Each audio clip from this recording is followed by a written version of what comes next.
বিশ্বনবী মুহাম্মদুর রাসূলুল্লাহ সাল্লাল্লাহু আলাইহি ওয়াসাল্লাম বলেন, আল্লাহ তাআলা যখন জান্নাত জাহান্নাম ভাগ করে দিবেন, কত মানুষ জান্নাতের দিকে চলে যাবে আর কিছু কিছু মানুষকে জাহান্নামের শিকল পরায়া জাহান্নামের দিকে নিয়ে যাইবেন। নাউযুবিল্লাহ। এর কারণ হচ্ছে দুনিয়ার জমিনে আল্লাহ তাআলা প্রতিটি মানুষের কানের মধ্যে হেদায়েতের বাণী পৌঁছায় দিয়েছেন। ইচ্ছা করলে তুমি যেই সঠিক পথ পেয়েছো, যেই পথের কথা তুমি জেনেছো, ওই পথে তুমি চলো। আর যদি তোমার ইচ্ছা না হয়, তুমি তোমার খেয়াল খুশি মতো জীবন কাটায়া দাও। এখন দুনিয়ার জমিনে তোমাকে কিছু বলা হবে না, কিন্তু যেদিন আজরাইল তোমার কাছে চলে আসবে, আজরাইল আলাইহিস সালাম তোমার কাছে চলে আসার পর তোমার জানটা যখন কবজ করা হবে, জান কবজের পরে কবরে যখন যাইবা, তখন থেকেই তোমার হিসাব নিকাশ শুরু হয়ে যাবে, ঠিক কিনা? এই হিসাব নিকাশ যদি সুন্দরভাবে দিতে হয়, দুনিয়ায় নেক আমল করতে হবে। হিসাব নিকাশ যদি সুন্দরভাবে দিতে চাও রে ভাই, আল্লাহ তাআলার কাছে পুরস্কার যদি পেতে চাও, হাসর ময়দানে আল্লাহ তাআলার কাছ থেকে ডান হাতে আমলনামা নামক জান্নাতের সার্টিফিকেট যদি পেতে চাও, নেক আমল করা লাগবে না? লাগবে না? আর জোর বলেন, করা লাগবে না? লাগবে না? ও যুবক ভাই, তুমি মনে করছো তোমার এখনো হায়াত অনেক বাকি, তুমি মনে করছো তোমার এখনো অনেক সময় বাকি। সময় যখন আসবে তুমি ইবাদত করবা, এর ভাই হাতে ধরে পায়ে ধরে বলি, একটু বালিশের মধ্যে মাথাটা লাগায় চিন্তা করবা, তোমার সমবয়সী কত মানুষ কবরের দিকে চলে গেছে, তোমার থেকে ছোট কত মানুষ কবরের দিকে চলে গেছে, ঠিক কিনা? আর তুমি যে বড় হইবা, তুমি যে বয়স পাইবা, তুমি যে ইবাদতের সময় পাইবা, এরকম কোনো গ্যারান্টি নাই। কারণ তুমিও দুনিয়া ছেড়ে চলে যাইবা, আমিও দুনিয়া ছেড়ে চলে যাইব। তুমি কখন যাইবা তুমিও জানো না, আমি কখন যাইব আমিও জানি না।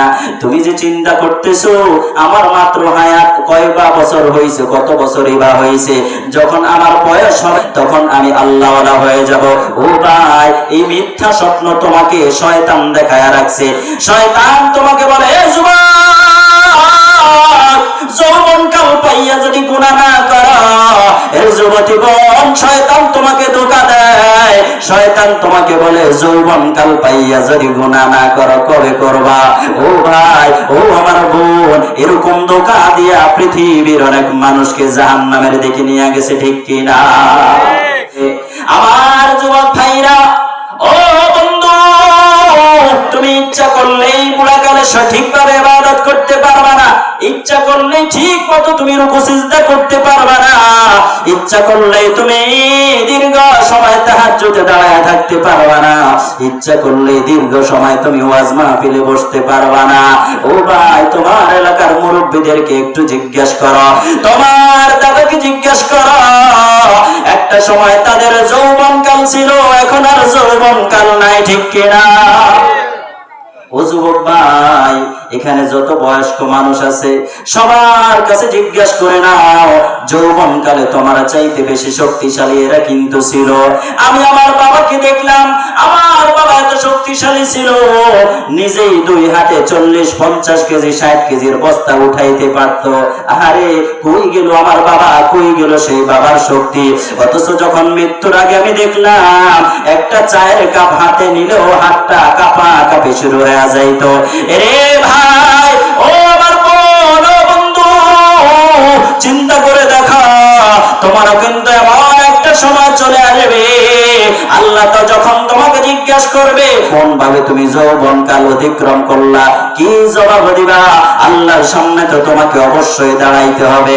সুতরাং তুমি সময়কে নষ্ট না করে এখনই তোমার হাতে ধরে পায়ে ধরে আজকের এই মাহফিলে আল্লাহ তাআলাকে সন্তুষ্ট করার জন্য 2 ফোঁটা চোখের পানি ছেড়ে মালিক কি করুন সুরে যদি ডাক দাও, আল্লাহ, ও মালিক, তুমি নাকি যৌবনকালের তওবা বড় পছন্দ করো, তুমি নাকি যৌবনকালের ইবাদত বড় পছন্দ করো, মালিক, ও মালিক, আমারে তুমি মাফ করে দাও। ও ভাই, বন্ধু, ও আমার যুবতী বোন, ও আমার পর্দার আড়ালের মা, খোদার কসম, খোদার কসম, 2 ফোঁটা চোখের পানি ছেড়ে যদি আল্লাহকে এইভাবে ডাকতে পারো, আল্লাহ তাআলা তোমাকে চোখের পানি নাকের ডগায় আসার আগে মাফ করে দিবেন। সুবহানাল্লাহ। আর জোরে বলি সুবহানাল্লাহ।